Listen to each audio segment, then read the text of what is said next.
friends and educators. We are Lauren and Anne, and we would like to welcome you to the Informed Educator podcast. Our guest today is Professor Karleen Pendleton Jiménez. Karleen is a celebrated writer, filmmaker, scholar, educator, and one of our personal friends. Her work explores power, identities, bodies, and stories. Karleen's research considers sociocultural influences on learning, creative writing and Latina community, 2S LGBTQ plus experiences in education, and gender diversity in schools. Her acclaimed works include the Lambda Literary Award finalists Are You a Boy or a Girl? And How to Get a Girl Pregnant, as well as Tomboys and Other Gender Heroes. Karleen's storytelling extends to film, including an award-winning animated short entitled Tomboy. In this episode, we will discuss gender and social justice research, current trends, opportunities and challenges, and perhaps even some advice for researchers and teachers who wish to enhance their practice and better support their students. So welcome, Karleen. We are honored to have you and very happy to have a little chat. And I know I just did a little bio there that I just kind of pulled from your various online sources, but I was hoping that you could tell us a little bit about yourself and how you came to pursue a career in academia. Oh, okay. Sure. Thank you for that really nice intro and welcoming. How did I come to pursue it? Well, I guess I wanted to, when I first went to university, I thought I'd be maybe a math major because I was into math and music. Anyway, I was doing those two. And then I met this professor the first term I was there, and I just thought she was the greatest thing ever. And she was a writer and an activist, and I just thought, I just want to do that. I just want to be her. It just had such a dramatic impact on my life, So for the next several years, that was what I worked hard at. Like I worked hard at writing, and that's what I thought I would do. I didn't think I would go into academia as a professor. However, at a certain point, you realize it's very difficult to make a living as a writer. And I was pretty much on my own. Like I really needed to be able to pay for myself. I mean, most people do, not everybody, but I was really on my own. And I was, I at that point I was in grad school in creative writing, and I had the opportunity to do a lot of university teaching. I was teaching like 2 courses every term through my master's, which is pretty much almost the load I have now. So that was just as a student, and I thought that was fantastic. And I thought, oh, you know what, activism is also like another piece that's really tied to activism is education. And I just was reading like about different revolutions around the world and how education was a major tool for thinking, creating a vision about the world you want to live in. So, I do that through my writing too. But I thought, oh, this is something I really enjoy. And so, and also I knew that as a professor, a certain percentage of the job was time for writing and research. So I thought, well, maybe that's a good fit. Maybe I can have part of that writing life and really kind of think about how I can use education for activism, for social justice. So it all came together. And that's, I'm so thankful I made that turn, and I get to have this kind of, I think, quite an amazing life. Yeah. And I think it is full of privilege because I get paid well to do all the things that I love the most. It's amazing. Yeah. Wonderful. Thanks, Karleen. I'm really inspired by your mentionings of activism. I like to think a lot about using my research and writing as forms of activism. And for some of our teachers who are listening to this podcast, When you talk about activism through writing, what's something that they might be able to take away from that concept and use in their classrooms? Because I think that when a lot of us first hear the words activism, we imagine, protesting and engaging in forms of civil disobedience. So what are you talking about when you say activism? Um, okay, in particular through the writing.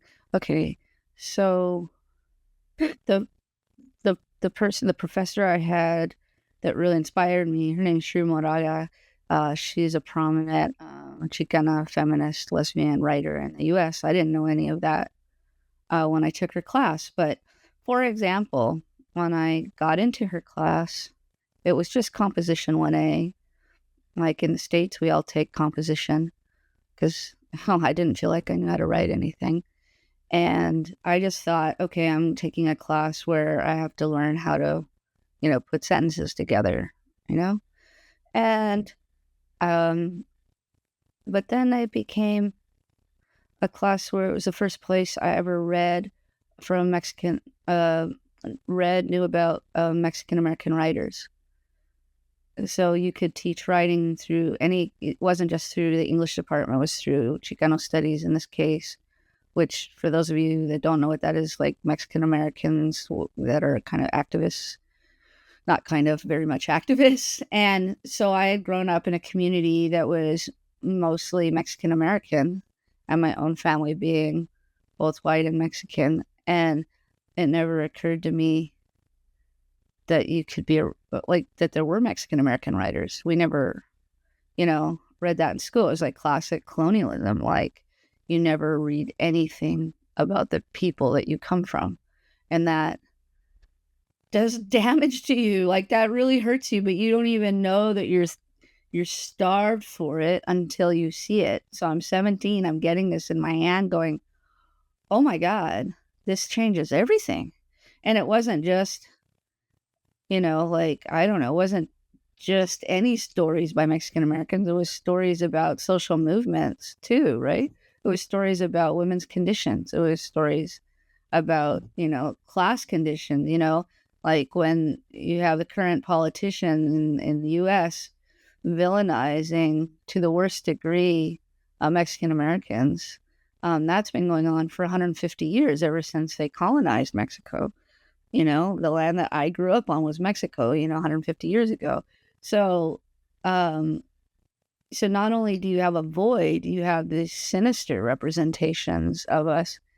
And I realized how crucial it was to write our own versions of ourselves and to put that knowledge out there.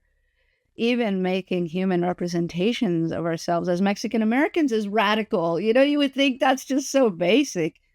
And at that point, I did not know about her being lesbian. I didn't know about that for myself either. I didn't even know what that was.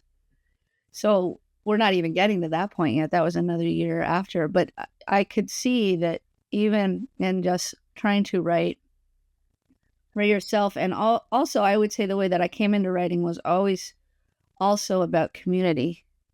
You're writing for yourself to try to reach people, to get as many community voices out there as you can, so that you're not the kid or the person, who has no image of themselves. Like that kind of kills your soul, right?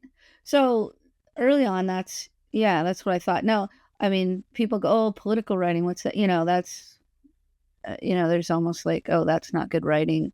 But I would say dogmatic writing is not particularly good writing. You don't convince anyone of anything anyway, and those are the foundations of Paulo Freire. If you try to teach liberation, but you are doing it through dogma, it's not going to work either, So just really, really searching for the good human stories that help people think about their lives, especially underrepresented peoples. Yeah. Yeah, I think some people think of activism in writing as an editorial in the newspaper or a letter that you write to your member of parliament, etc. But I really appreciate your highlighting of stories as representation and identity and resistance and resurgence and in that way as very anti-colonial, as a powerful liberating act. And perhaps this could bring us sort of to the next question, which is really a macro question. So feel free to engage with this however you want. But you've now been exploring identity and creative writing and gender as well, and education through research for a couple decades. So first of all, thank you for this. Your work is valuable. And really what we just are wondering is at this point in your career and in your life, what are some key findings or insights that you've gained through this process? I realize that's a huge question, but so feel free to take it broadly or specifically. But considering this body of research now, like what are you thinking about now? Around gender diversity?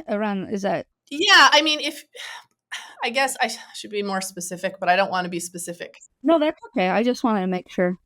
Yeah, around gender or around just identity and representation, whatever you're thinking about these days, what are some insights that you have at this time?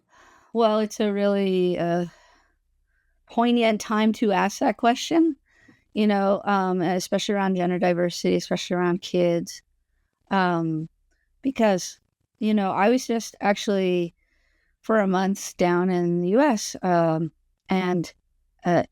literally, like, this was not a weird part of the internet. This was, I think I was watching the World Series in California, and every 20 minutes there would be a commercial in between, like Kentucky Fried Chicken and Volvo, or about showing a trans woman and sinister music and imagery and like this whole idea of, oh, you don't want her near your children, do you?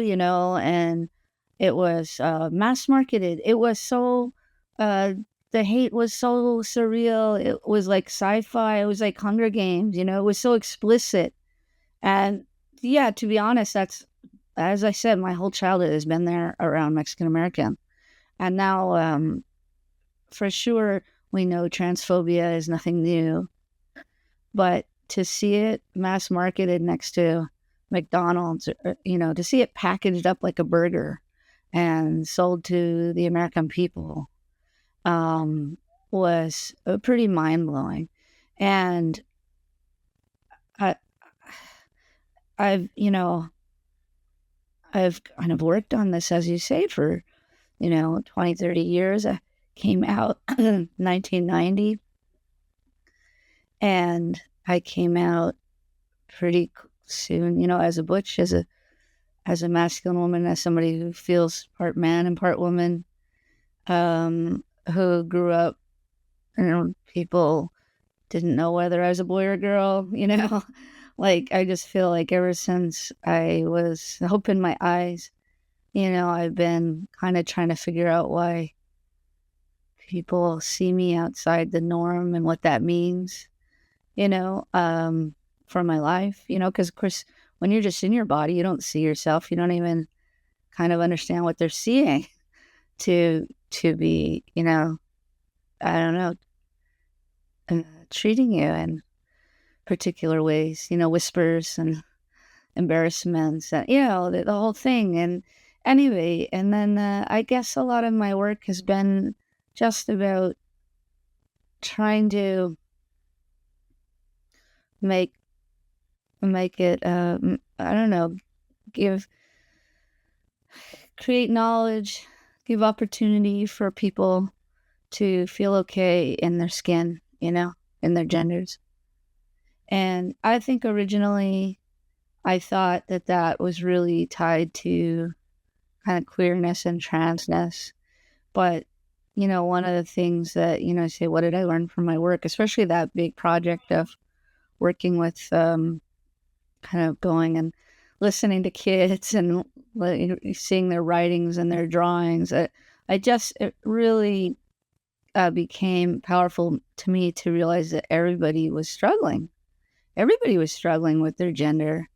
And that was, I hate to be naive on it, but I didn't realize the extent to which everybody was kind of categorizing people and categories I'd never heard of or knew about, and everybody was struggling. So even like the most masculine kind of jock boy in the school, I thought, oh, well, surely he doesn't worry about his gender, like he's okay. Like if anybody's okay, it's going to be him. And then, and then to have that, kid, write in these very big, clunky letters. So I knew he wasn't a big writer. But he wrote for me for my little workshop, asking him about gender, and to say that all he was athletic. He was just something like, all I have is that, and if I lose that, I'm nothing. I don't have anything. And I thought, oh my God. I mean, he had that. Don't get me wrong, but to know how fragile that was, like he realized that was all he had. I was like, whoa, what is this?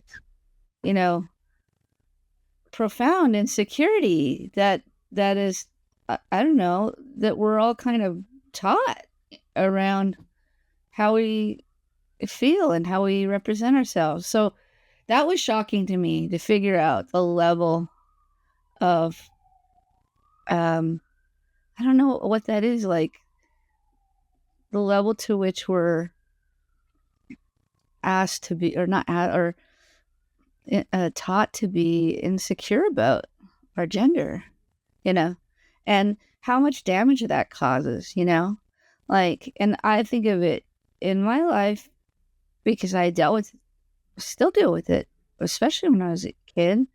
But even, even I figured out in my family, multi-generational, at some point, my dad was a very feminine kid and he wanted to wear dresses, and he was very complicated and caused a lot of damage to people in his life. And I think, what if he had been able to be the kid that he needed to be? What if he had been allowed to be feminine in the 1930s? Would that have hurt anybody? Because certainly hurt us that he wasn't, allowed to. So I don't know. Like, I guess my work is finding those stories, being kind of surprised and amazed at how the kind of queer stories, because we think more about this, because we're more out of the norm often, our insights and our opening of conversation is able to kind of help, I think, the broad public in the same way that often, when you create accommodations for different, abilities, guess what? It ends up helping everyone, like, we have to think about this a lot. We've opened this conversation, and a lot of people are, we help a lot of people heal. So that's good. I would say the current political attacks, I mean, what I've learned, and I don't want to learn this, but, when you study history and you learn that, like, let's say 1920s Berlin had very open communities, or, turn of the century Paris, what very open queer communities, queer and trans in Berlin. And that was wiped out. Like at any point they could come, the tide can turn. It can just happen, so right now I fear that, because you hear it on the TV, and it's coming to Canada, to a store near you, and the kids, all the rights they fought for their gender expression, their pronouns, their interests, their names, is being stripped province by province away from them. And it's really frightening. I mean, I know in the long run, I feel like we win and we do progress, but there are setbacks of 50 years, 100 years, 200 years, and I'll fight tooth and nail against those setbacks any way I can. And I think people don't realize that our rights are fragile. Like, we have to fight. They're not just there. We have to fight for them. I mean, you see that with abortion in the States, right? Like, people thought that was a given. It's not a given. Yeah. So Yeah, I appreciate your mentioning of times and places in history that have been progressive to remind us that the march towards progress is not linear. Speaking from a millennial perspective, I'm sort of an elder millennial. I think a lot of people in my generation grew up with this perceived steady progress. We grew up in the 80s, 90s, 2000s, and it seemed as though every year, or we were taught anyway, that things were getting a little bit better. Every year there was a little bit less racism and there was a little bit less homophobia. And then gay marriage was legalized in many places, and it was a victory. And we felt this sense of real optimism. And in the past period of time, I perceive a bit of a disillusionment amongst those of my generation, a shock that we're not just going to continue to progress. So anyway, I don't really have a point there, except that what you're saying resonates, and I appreciate it. And folks have obviously been struggling and thinking about gender for hundreds and thousands of years. So I just, to add to that, like one of the speakers I often have is Rosemary Ganley, and she's in her 80s, and she's a feminist Catholic activist, and she's way more radical than the 20, 30, 40, 50, and one of the reasons I ever speak is like, come on, don't lose courage, don't lose your voice. What are you afraid of? But even I get afraid, on whatever certain levels, feminist, issues, power issues. And then I just have to keep people like Rosemary in my brain to go, there's no reason. Like, what are the stakes here? Anyway, but I don't like teaching courage, I think, is very hard. Yeah. Anyway, Anne, you were going to say something. Well, and you just mentioned courage, right? Because I was initially going to talk about just mention that I often think about this idea that we can be driven by our own fear or held back by our own fear. And this is something that I see a lot in education. I see people in positions of leadership choosing not to act on certain things out of fear. And I often wonder who they're afraid of. Have they considered the worst case scenario when it comes to fighting for the well-being of a child sitting in their classroom? I don't think anything is more important than that. And I talk to pre-service teachers about this a lot, but at the end of the day, I know that some of them might be entering classrooms where they don't feel adequately supported by the people who should be empowering them to do whatever it takes to make their students feel safe in their classrooms. And I struggle sometimes with what to say to them, because I think I felt emboldened as an educator in Peterborough, Ontario, where there wasn't, I didn't feel like, I felt very supported by my administrators, and I felt empowered to support my students and, to call them by their preferred pronouns and make time and make space for them and to have those conversations with their parents. But I know that that's not the reality for many teachers entering classrooms these days. And I wonder what you think about along the lines of what should we be talking about with our pre-service teachers, or how should we be preparing them to enter these classrooms? Well, one of my guru friends, I don't know, he's my guru, is a man named Tim McCaskill. And he's one of the people that helped set up the equity department in Toronto District School Board, I don't know, now 30, 40 years ago. And he's got a book called Race to Equity that I still think is the roadmap, because it's not naive, right? Even when I've had him speak to students, to teacher candidates, he's really upfront, where he's like, I don't want you to run in there and go, this has to be changed, and this is wrong. He's like, it is warfare. You know what they'll do? They'll see you out in the field and they'll shoot you down. And then we have one less activist teacher. That's not, metaphorically, okay? That's not, that's not helpful. So he's strategic. he'll be like, okay, well, what's the first thing you need to do? You need to do scouting. You need to go to the school and figure out, who the allies might be, what other teachers might have your back when you say something in a meeting.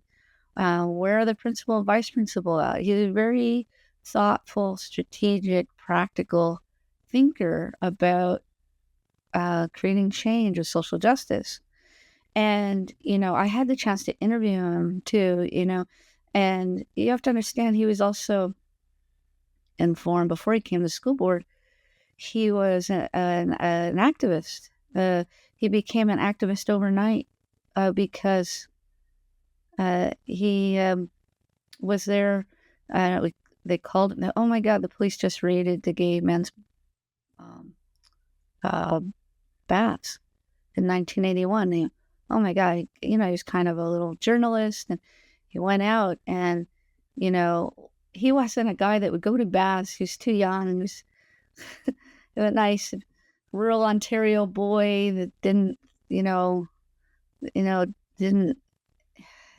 about that stuff, right? And he found all of these perfectly reasonable men on the street that were being arrested, that were having their lives destroyed. For what? For what? No apparent reason. And he became an activist. And overnight, they put this. He's very good looking too. He's very good looking.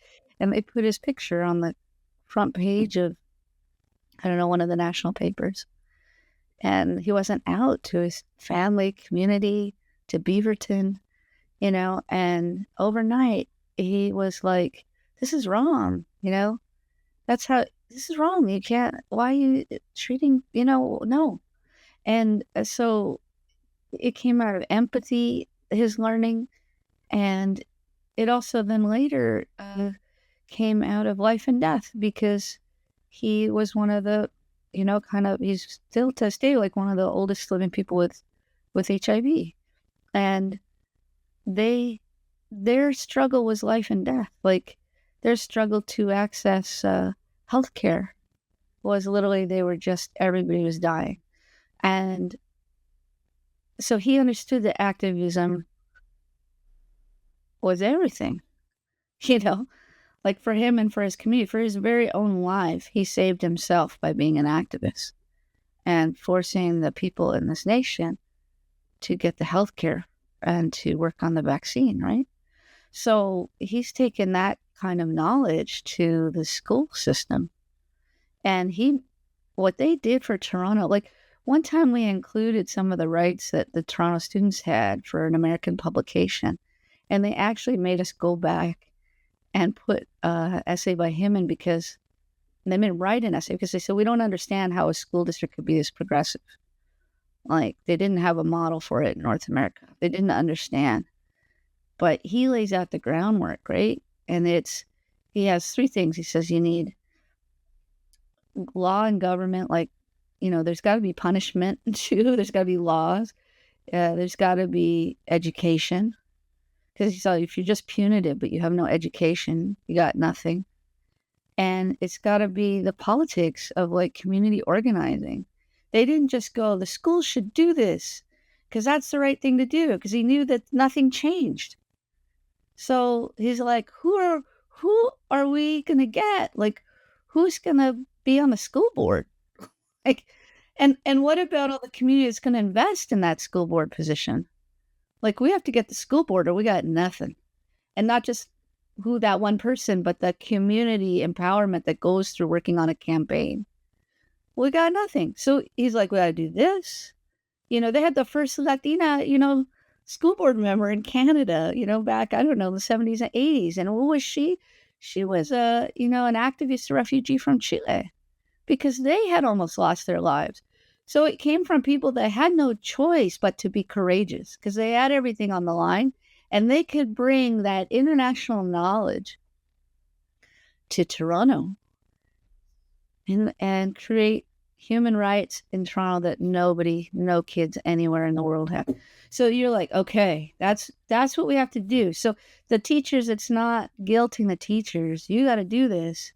It's like, okay, it's not just your voice. You got allies, you got community, you got friends. You got to figure out how to take care of yourself. You got to like be part of this big network. And now, I mean, I do think, for all the evils of social media, that is one of the places that people are often courageous in activist ways, and TikTok and all these, Facebook, Instagram. I'm just showing my age with the Facebook, but like there's so many ways. So I don't mean that to be sounding overwhelming, because that could sound overwhelming too. But they did it here. It's not impossible, but you do have to, um, not be naive, be strategic, have friends, come together, but also not lose your voice either, right? Like, maybe you're waiting until you get the more permanent job. That's all right. That's fine. We want you for the long run. So I think sometimes, and I see it every time I have Rosemary speak, it's like people are so scared right now, and they don't imagine.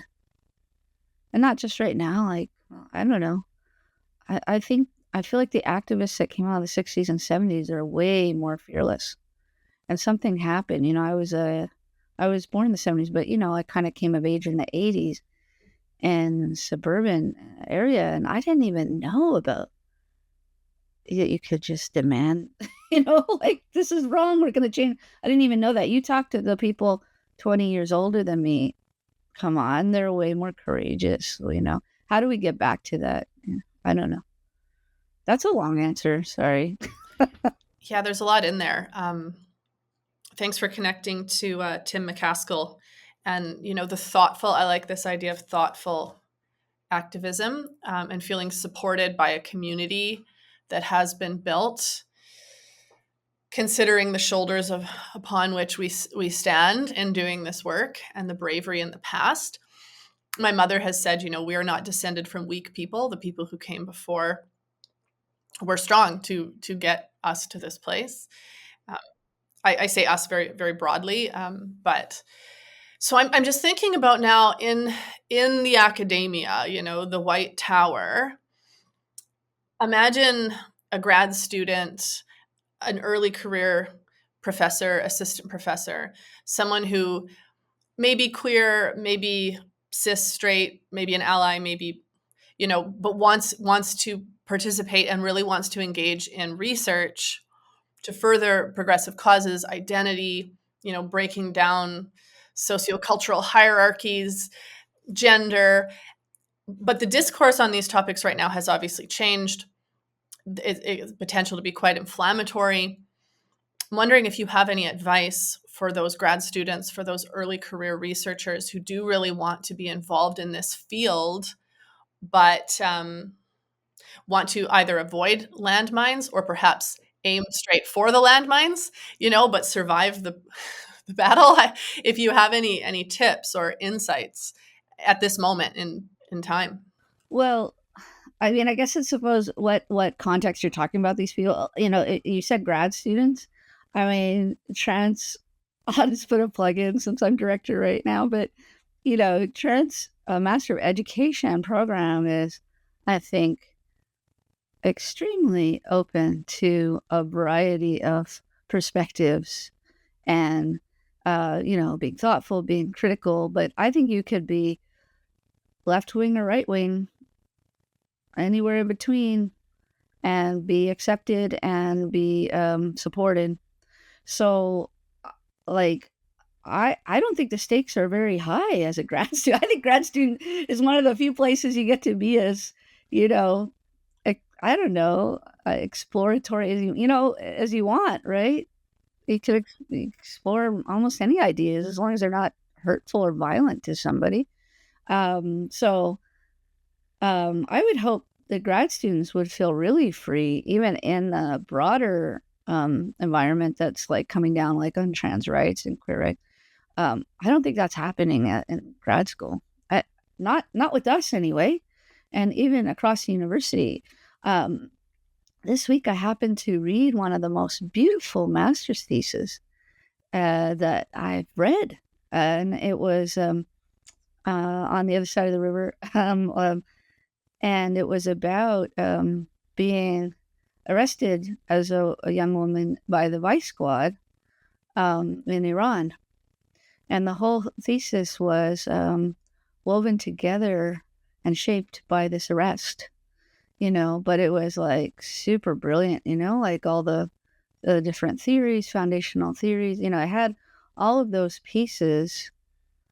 But it was a fearless thesis, and it was 100% about human rights and about educating about human rights. And the committee member, everybody, we're all from different places and different, like positions.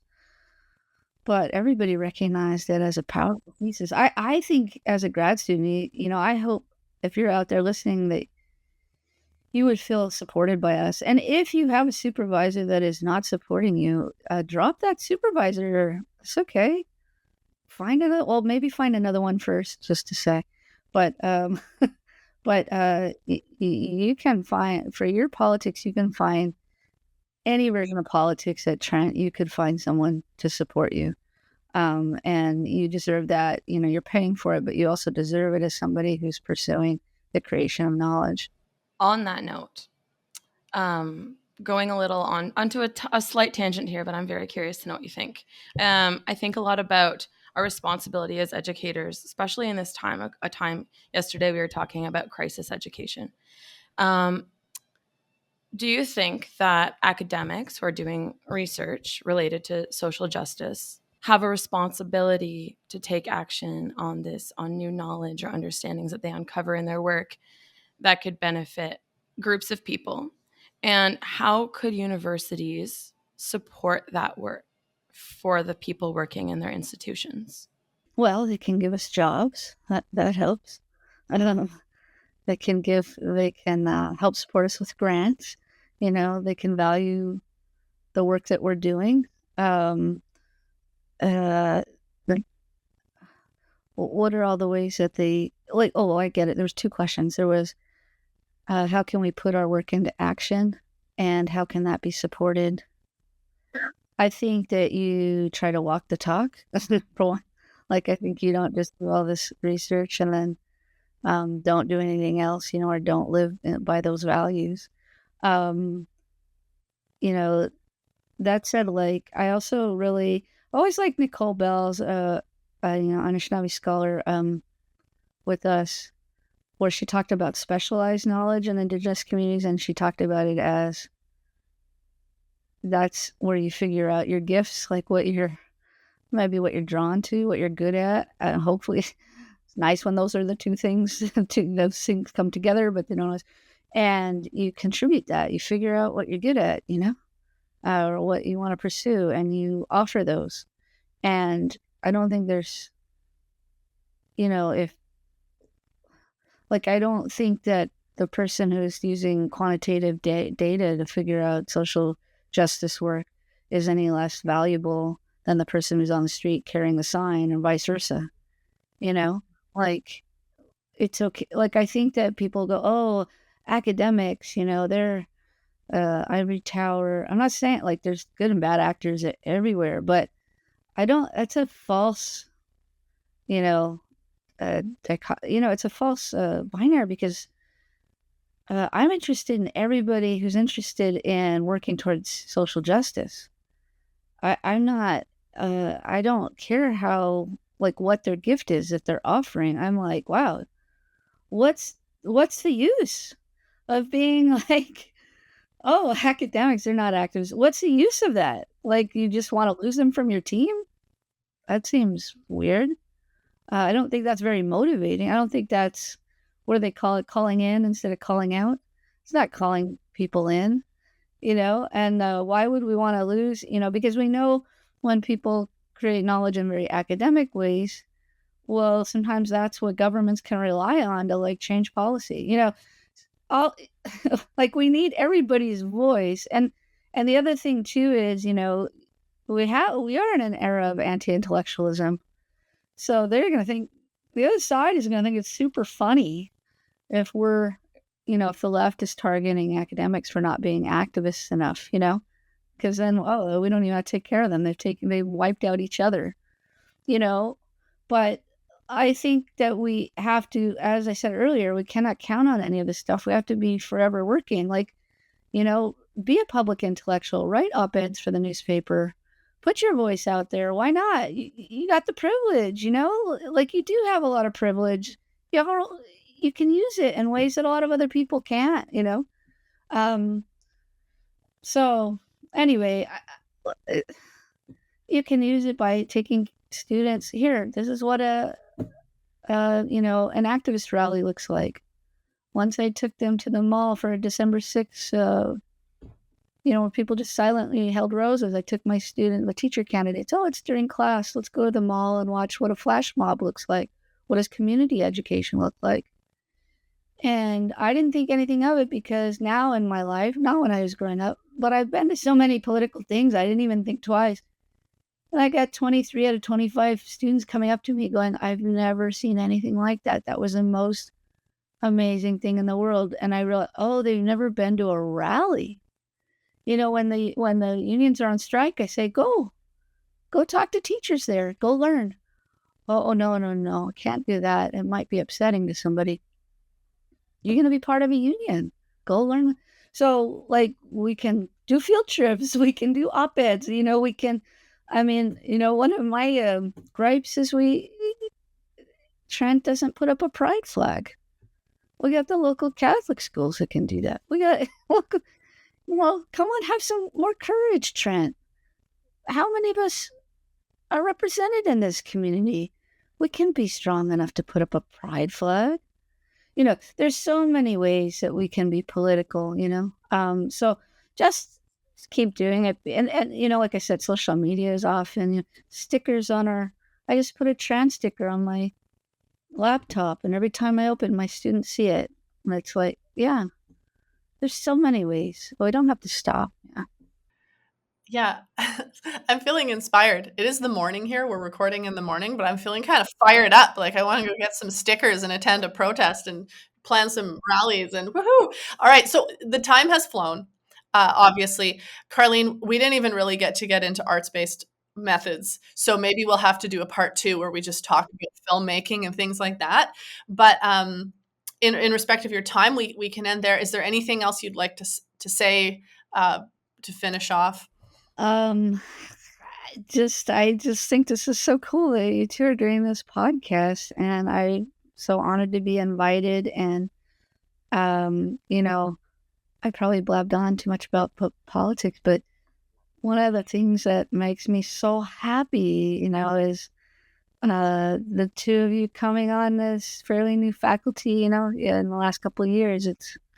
I go, okay, we're good. Like we're, you can see the cycle or the renewal of the School of Ed, and it's the direction it's going is so fantastic, because we somehow got you and got you on. So anyway, it just makes me really happy and really hopeful, and I can't wait to, see everything you all do, and I'm gonna be fangirl for a long time watching you. So thank you.